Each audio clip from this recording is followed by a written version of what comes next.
नमस्कार दोस्तों। अगर इस महामुकाबले ने आपकी धड़कनों को भी पूरी तरह से तेज कर दिया हो तो वीडियो पर एक जोरदार सा लाइक तो बनता है। दोस्तों, आज कोलंबो के ऐतिहासिक आर प्रेमदासा स्टेडियम में वह नजारा देखने को मिला जिसे क्रिकेट की दुनिया सदियों तक याद रखेगी।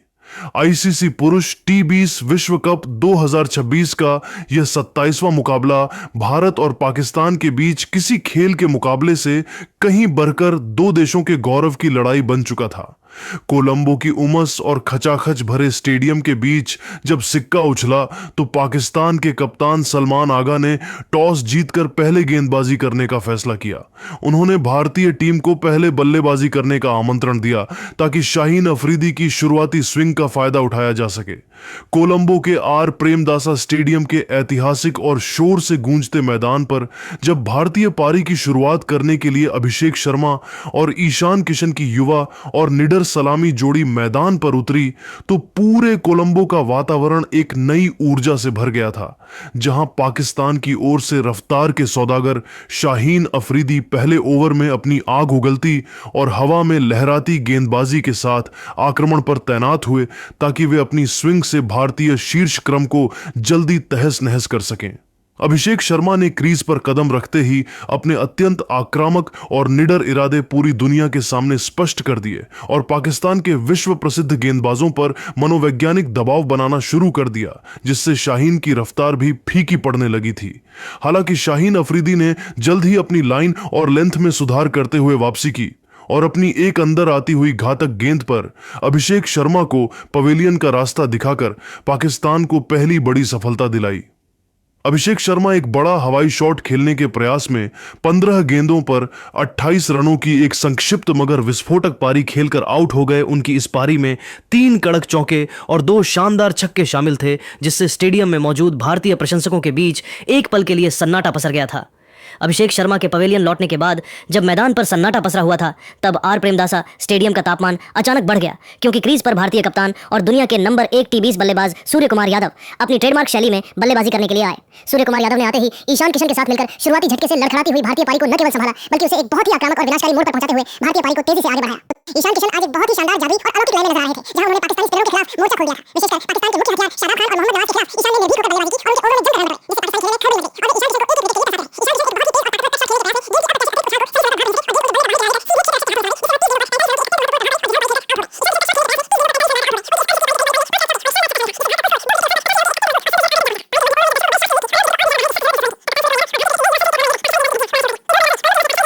ताकतवर शॉट खेलने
के मजबूत स्थिति की ओर बढ़ रहा था। तभी भारतीय उपकप्तान और अनुभवी स्पिनर अक्षर पटेल 9वें ओवर में अपनी जादुई और कसी हुई स्पिन गेंदबाजी के साथ आक्रमण पर तैनात हुए और उन्होंने अपनी चतुर गेंदबाजी से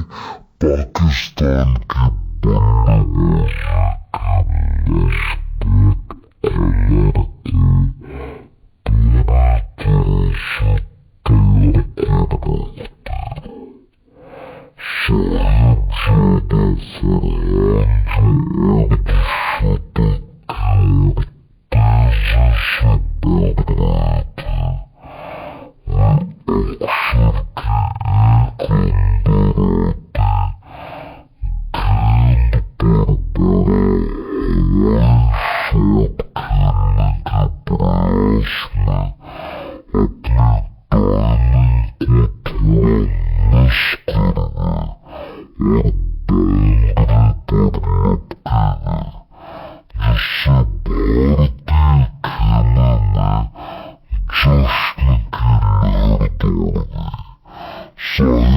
फरहान बड़ा शॉट खेलने के प्रयास में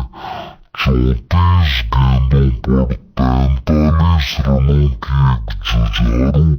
और आक्रामक पारी खेलकर आउट हो गए। उनकी इस पारी में 5 कड़क चौके और एक शानदार गगनचुंबी छक्का शामिल था, जिससे पाकिस्तान का स्कोर एक विकेट के नुकसान पर 78 रनों पर ही रुक गया।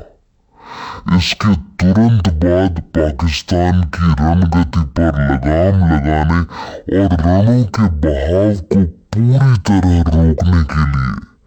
मिस्ट्री स्पिनर वरुण चक्रवर्ती 10वें ओवर में अपनी रहस्यमय फिरकी गेंदबाजी और चतुर विविधताओं के साथ आक्रमण पर तैनात हुए। वरुण ने आते ही अपनी दूसरी गेंद पर सईम अयूब को अपनी फिरकी के जादुई जाल में पूरी तरह से फंसा लिया, जिससे बल्लेबाज बिल्कुल बेबस नजर आया। सईम अयूब एक जोखिम भरा स्वीप शॉट खेलने के प्रयास में गेंद की लंबाई को सही से परख नहीं सके और अपना कीमती विकेट गंवा बैठे। सईम अयूब स्वीप खेलने के प्रयास में 28 गेंदों पर 38 रनों की एक बहुत ही शानदार पारी खेलकर आउट हो गए। उनकी इस पारी में 4 कड़क चौके और एक शानदार छक्का शामिल था, जिसने पाकिस्तान को संकट में डाल दिया। पाकिस्तान की टीम अब गहरे दबाव में थी, लेकिन उनके सबसे अनुभवी बल्लेबाज बाबर आजम और कप्तान सलमान आगा ने मिलकर स्कोरबोर्ड को चलाने और संघर्ष जारी रखने की पूरी कोशिश की। हालांकि भारतीय आक्रमण यहां रुकने वाला नहीं था और चाइनामैन गेंदबाज कुलदीप यादव 13वें ओवर में अपनी जादुई गेंदबाजी और गूगली के साथ आक्रमण पर तैनात हुए और उन्होंने आते ही विपक्षी कप्तान सलमान आगा को अपनी घूमती हुई गेंद पर पूरी तरह से चकमा दे दिया। सलमान आगा एक बहुत ही ऊंचा हवाई शॉट खेलने के प्रयास में अपनी एकाग्रता खो बैठे और गेंद सीधे क्षेत्र रक्षक के हाथों में चली गई, जिससे पाकिस्तान को एक और करारा झटका लगा। सलमान आगा हवाई शॉट खेलने के प्रयास में 15 गेंदों पर 20 रनों की एक संक्षिप्त पारी खेलकर आउट हो गए। उनकी इस पारी में 2 कड़क चौके शामिल थे, जिससे पाकिस्तान की टीम अब हार की कगार की ओर बढ़ती हुई नजर आने लगी थी। कोलंबो का यह मैदान अब भारतीय स्पिनरों के जादुई स्पेल और पाकिस्तानी बल्लेबाजी के बिखरते हुए सपनों का मूक गवाह बन चुका था, जहां भारत की जीत अब साफ नजर आ रही थी। मैच अब अपने सबसे रोमांचक और अंतिम पड़ाव पर पहुंच चुका था, जहां पाकिस्तान को अंतिम 2 ओवरों में जीत के लिए 30 रनों की दरकार थी।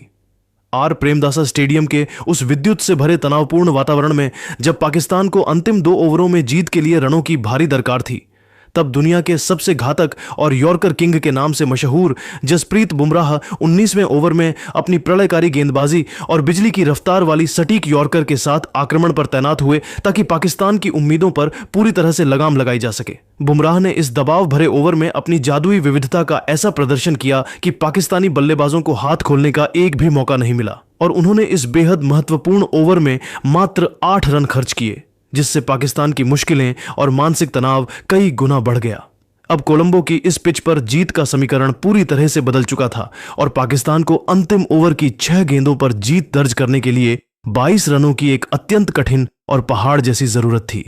पूरे भारत की धड़कनें अब अर्शदीप सिंह के साथ जुड़ी हुई थीं, जो 20वें ओवर में अपनी अंतिम और निर्णायक गेंदबाजी करने के लिए मोर्चे पर पूरी मजबूती के साथ तैनात हुए थे। पाकिस्तान की ओर से उनके सबसे भरोसेमंद बल्लेबाज बाबर आजम एक छोर पर चट्टान की तरह डटे हुए थे, जो 41 गेंदों पर 58 रन पर नाबाद रहकर अकेले ही भारतीय आक्रमण का मुकाबला कर रहे थे। बाबर आजम ने अर्शदीप के इस ओवर की पहली 2 गेंदों की लंबाई को बहुत ही फुर्ती से भांपा और उन पर लगातार 10 रन बटोरकर इस लगभग खत्म हो चुके मैच को एक बार फिर से रोमांचक मोड़ पर लाकर फंसा दिया। पूरा स्टेडियम अब शोर से गूंज रहा था और ऐसा लग रहा था कि मैच भारत के हाथों से फिसल सकता है, लेकिन तभी युवा तेज गेंदबाज अर्शदीप सिंह ने गजब का धैर्य दिखाया और अगली 3 गेंदें बिल्कुल सटीक और आग उगलती हुई यॉर्कर फेंकी, जिसने बाबर आजम को पूरी तरह से खामोश कर दिया और मैच को अंतिम गेंद के निर्णायक मोड़ पर पहुंचा दिया, जहां अब पाकिस्तान को जीत के लिए अंतिम गेंद पर 6 रनों की महान दरकार थी। अर्शदीप सिंह ने अंतिम और सबसे महत्वपूर्ण गेंद पर अपनी चतुराई दिखाई और बाबर आजम को पूरी तरह चकमा दे दिया, जिसकी वजह से बाबर बड़ा शॉट खेलने के प्रयास में गेंद को सही से टाइम नहीं कर सके और लॉन्ग ऑफ पर खड़े क्षेत्र रक्षक को एक सीधा कैच थमा बैठे। अर्शदीप सिंह ने इस विकेट के साथ ही भारत को एक ऐतिहासिक और कभी न भूलने वाली जीत दिला दी। बाबर आजम एक बहुत ही बड़ा हवाई शॉट खेलने के प्रयास में 42 गेंदों पर 58 रनों की एक अत्यंत शानदार और जुझारू पारी खेलकर आउट हो गए। उनकी इस अर्धशतकीय पारी में 5 कड़क चौके और 2 शानदार गगनचुंबी छक्के शामिल थे, जिसने मैच को अंत तक जिंदा रखा था। भारतीय टीम ने इस सांसें रोक देने वाले और रोंगटे खड़े कर देने वाले महामुकाबले को मात्र 5 रनों के एक बहुत ही करीबी और गौरवशाली अंतर से जीतकर कोलंबो के ऐतिहासिक मैदान पर गर्व के साथ तिरंगा लहरा दिया। इस अविश्वसनीय जीत के साथ ही भारत ने ग्रुप ए के पॉइंट्स टेबल में अपनी बादशाहत और ढाक कायम रखी है, जबकि पाकिस्तान को एक और शर्मनाक और दर्दनाक हार का सामना करना पड़ा। जसप्रीत बुमराह को उनकी कसी हुई, सधी हुई और घातक गेंदबाजी के लिए प्लेयर ऑफ द मैच के प्रतिष्ठित सम्मान से नवाजा गया, जिन्होंने सबसे कठिन क्षणों में भारत की मैच में वापसी कराई थी। दोस्तों, भारतीय टीम की इस अविश्वसनीय, अकल्पनीय और रोंगटे खड़े कर देने वाली जीत पर आपकी व्यक्तिगत राय क्या है और क्या आपको भी लगता है कि अर्शदीप सिंह का वह अंतिम ओवर इस पूरे विश्व कप का सबसे बेहतरीन और दबाव वाला ओवर था? हमें नीचे कमेंट सेक्शन में अपनी कीमती और महत्वपूर्ण राय जरूर दें, क्योंकि आपकी राय हमारे लिए बहुत मायने रखती है। अगर आपको हमारा यह विस्तृत, रोमांचक और गहराई से भरा वीडियो विश्लेषण पसंद आया हो तो इस वीडियो को अपने सभी क्रिकेट प्रेमी दोस्तों और परिवार के सदस्यों के साथ शेयर करना बिल्कुल न भूलें।